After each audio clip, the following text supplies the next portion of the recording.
Bonjour, aujourd'hui j'aimerais vous parler de l'objectivité et de la subjectivité.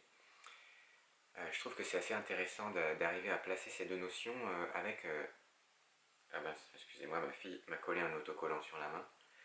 Voilà, c'est un petit raton laveur. Parce que, en reprenant notre schéma, voilà.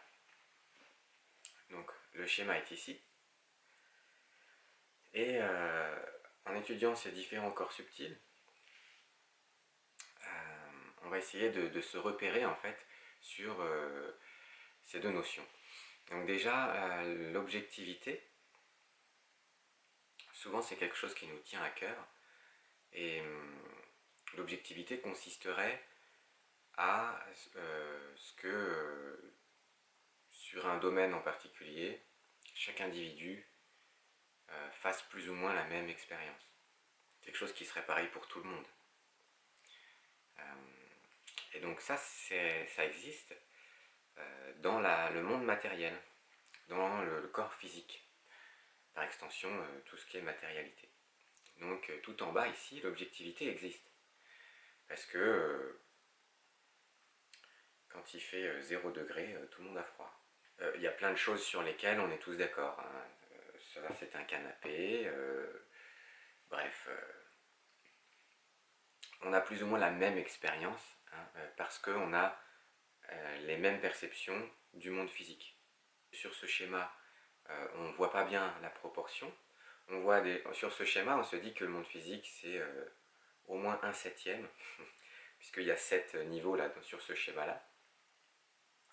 Mais entre guillemets, en réalité, en tout cas, même d'un point de vue scientifique, la matière représente 0,0000000000001% de ce qui est observable, ou voilà, de ce qu'on constate dans l'univers.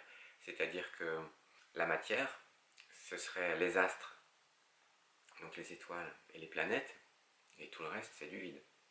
Et en proportion, ça, ben, il y a 99,9999999% de vide et 0, bref, vous avez compris, beaucoup de chiffres après la virgule, 0,1% de matière.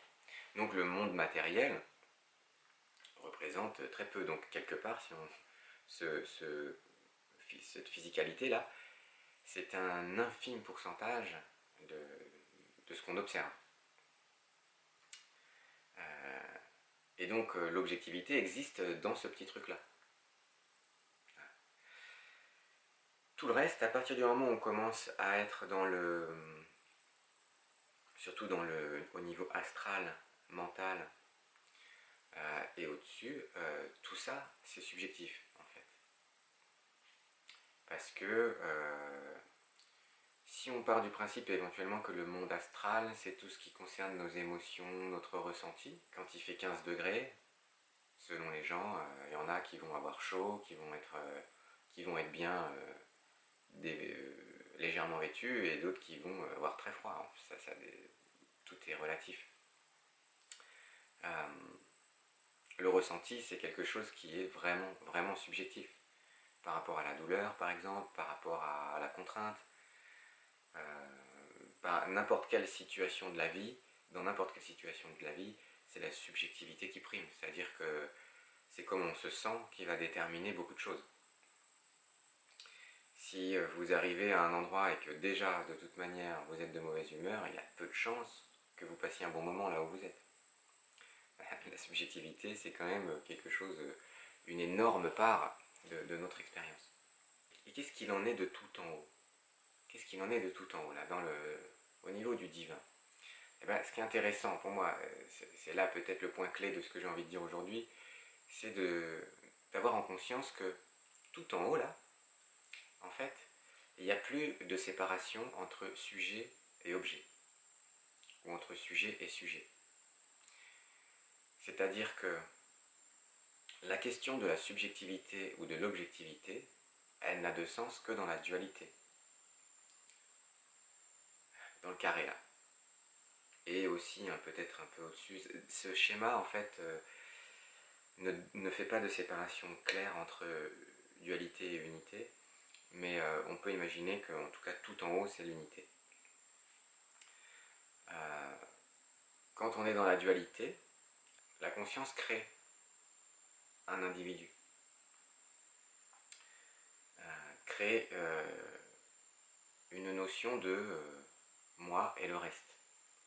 Et donc ce moi, à l'intérieur de cette petite singularité qui est la conscience individualisée, j'espère que vous me suivez, les mots sont un peu compliqués, mais j'espère que vous me suivez. La conscience de ce moi individualisé, du coup va interagir avec le reste.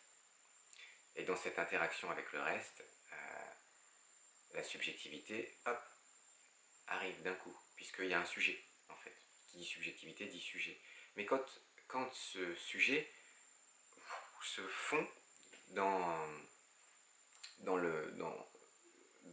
l'unité, dans la vacuité des bouddhistes, les Égyptiens appelaient ça Osiris, on peut appeler ça l'océan primordial de lumière non duelle, on peut appeler ça Wuji pour les Chinois, le Wuji, c'est cet état d'unité.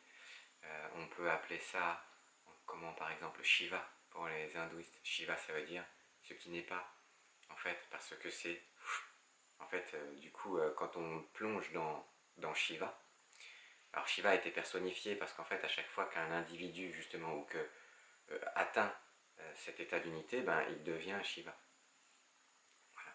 Mais on pourrait dire Shiva, Wuji, Osiris, unité, bref, l'océan des terres ou Akasha, enfin bref, ce que vous voulez, il y a plein de termes en fait qui désignent tous la même chose, cet état d'unité. Dans cet état d'unité, il n'y a plus de distinction sujet-objet, c'est-à-dire que d'un coup on est le tout, on a conscience du tout, on expérimente ce qu'est être le tout, et donc du coup même notre notion d'individualité disparaît, et donc il n'y a ni subjectivité ni objectivité en fait, ça disparaît. Voilà. Et ça c'est ultime en fait. Mais c'est là où je veux en venir, c'est que si on considère que on vient tous de cette ultime, et qu'on retournera tous à cette ultime, c'est peut-être pour ça que quand on est dans le carré là, on a tous au fond de nous cette quête, en fait on cherche à ce que quelque chose soit ultime. On cherche une vérité absolue. On cherche, voilà, en fait on cherche de l'absolu, parce que quelque part, on vient de l'absolu, et quelque part on le sait et on le sent, et du coup on a envie de le retrouver. Et comme on a envie de retrouver cet absolu, mais qu'on est coincé dans la physicalité, enfin coincé, que nos perceptions ne nous permettent pas, dans un premier temps, de ne pas être piégé dans la physicalité, le seul moyen de retrouver un petit peu d'absolu dans le monde physique, c'est l'objectivité. Parce que l'objectivité, du coup, ça nous rassure parce qu'on se dit, bah oui, c'est absolu, quoi. Quand c'est comme ça pour tout le monde. Et ça nous fait du bien parce que ça nous donne l'impression qu'en fait, on contacte un absolu. Donc, tout le monde cherche. On va saisir un petit peu l'objectivité comme c'est une quête. Ah bah oui, mais alors objectivement, c'est important. Pour que en fait, ce soit objectif et que du coup tout le monde soit d'accord, on cherche ça. On met toujours en avant cette objectivité parce que du coup ça nous apparaît comme quelque chose d'ultime, sauf que ça laisse toujours des gens en retrait, puisqu'en fait on a bien du mal à trouver un absolu dans la matière. On voudrait, mais on a bien du mal. Et parce qu'en fait, dans notre expérience là, il y a quasiment tout qui est subjectif finalement. Et le but même de notre expérience est subjectif. Parce que, je vous le rappelle, si on en croit, hein, bien sûr, ce schéma et la manière dont fonctionne le lien entre l'esprit qui se fait chair, l'esprit et la matière, au niveau causal, il y a tout un agencement qu'on pourrait appeler un agencement karmique qui fait que la personnalité ici qui va être créée,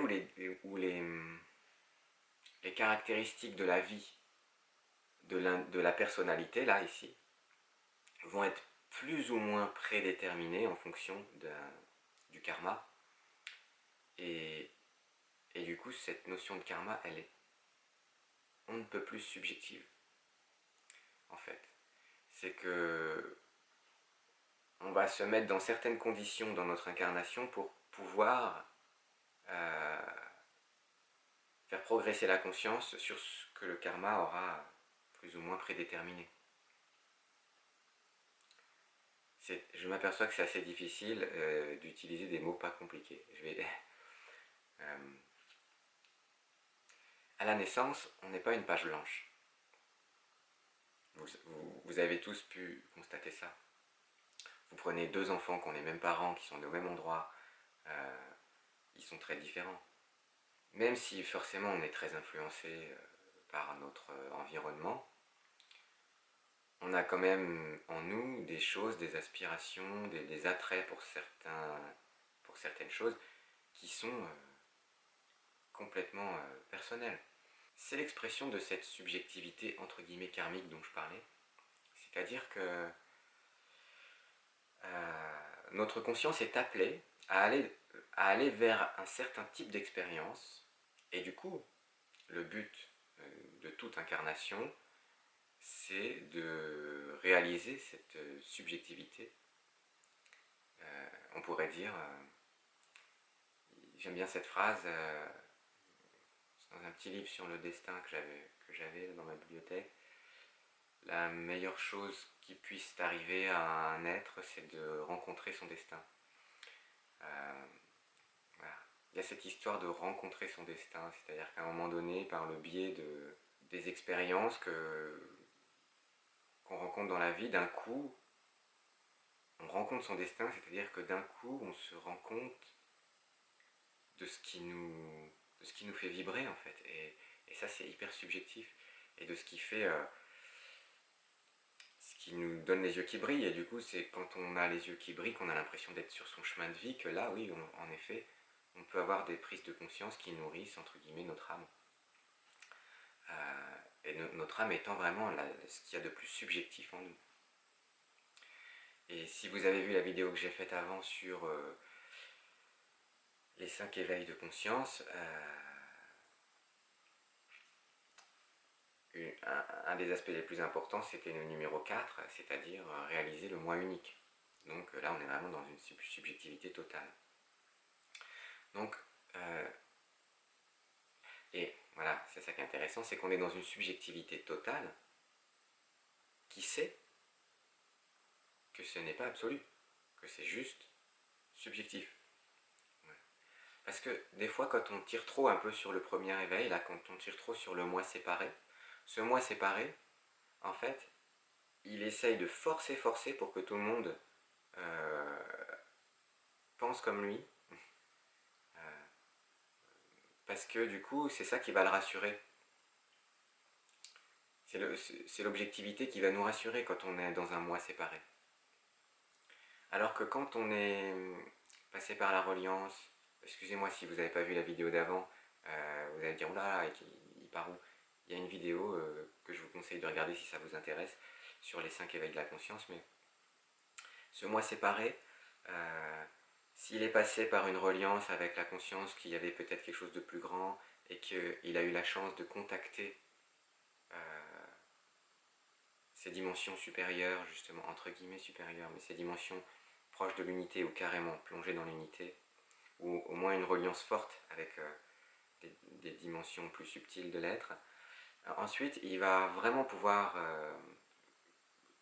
vivre sa vie dans une subjectivité totale en acceptant du coup la subjectivité des autres et pas en étant un peu un tyran ici qui ne va être rassuré que quand tout le monde va penser comme lui. Vous voyez ? C'est pour ça que ces notions de subjectivité et objectivité, j'aime bien l'idée de, voilà, de placer tout ça. Et si c'est clair dans nos esprits, en fait, ça nous aide, je pense, à être moins dans le jugement et et être plus détendu sur ce qu'on fait nous et sur ce que font les autres surtout. Parce que comme on sait que en fait la vie c'est 99% de subjectivité, on en veut un peu moins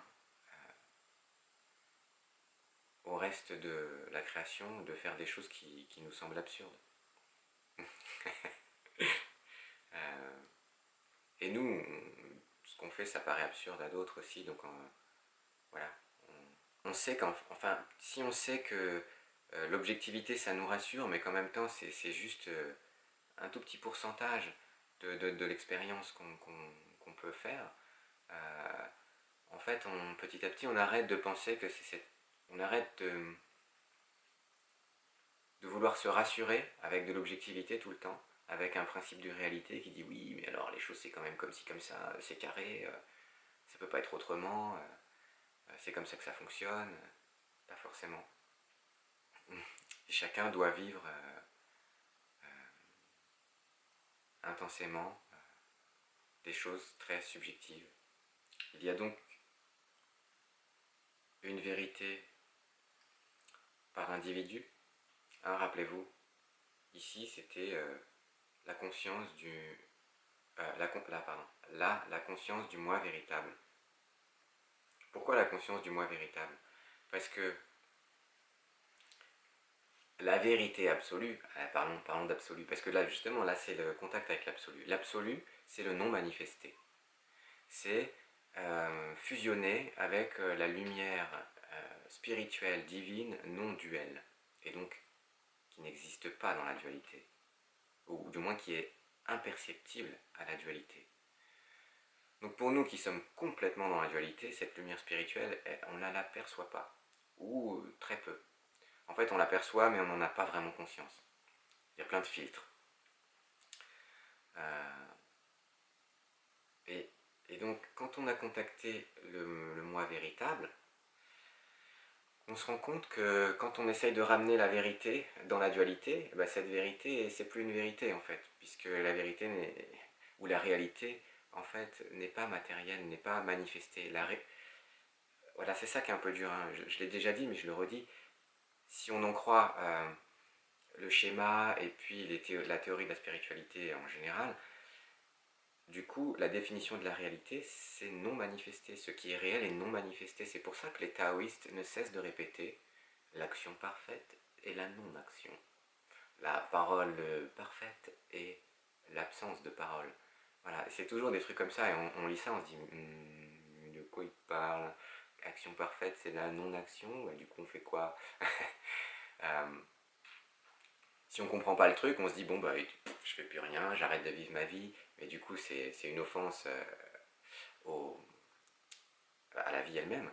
Mais, mais ce qu'il faut comprendre par là, c'est que quand on contacte la vérité, on n'est plus dans le monde manifesté. Et donc après, quand on revient dans le monde manifesté, justement, on vit son unicité. Et du coup, on sait que tout est subjectif finalement, et du coup, on est à l'aise avec cette subjectivité. Voilà. Et donc, du coup, on peut se détendre sur notre besoin d'objectivité, parce qu'on sait qu'en fait, c'est un besoin maladroit de retrouver de l'absolu, alors que l'absolu, on ne le trouvera pas en essayant de trouver du confort dans la matière, puisque la matière, c'est pas confortable. C'est sans cesse en mouvement, et c'est sans cesse soumis à la vie et la mort. Donc ça fait peur. Et on ne peut pas se débarrasser de la peur. Voilà. Par contre, on peut se relier, on peut chercher à atteindre l'absolu, sachant que une fois qu'on l'aura atteint, il faudra revenir et vivre en toute subjectivité autant de bonheur que possible. Voilà, donc j'espère que ça vous permettra d'être plus à l'aise avec ces notions, et avec les jugements, les peurs. Sur ce, je vous dis à bientôt et portez-vous bien.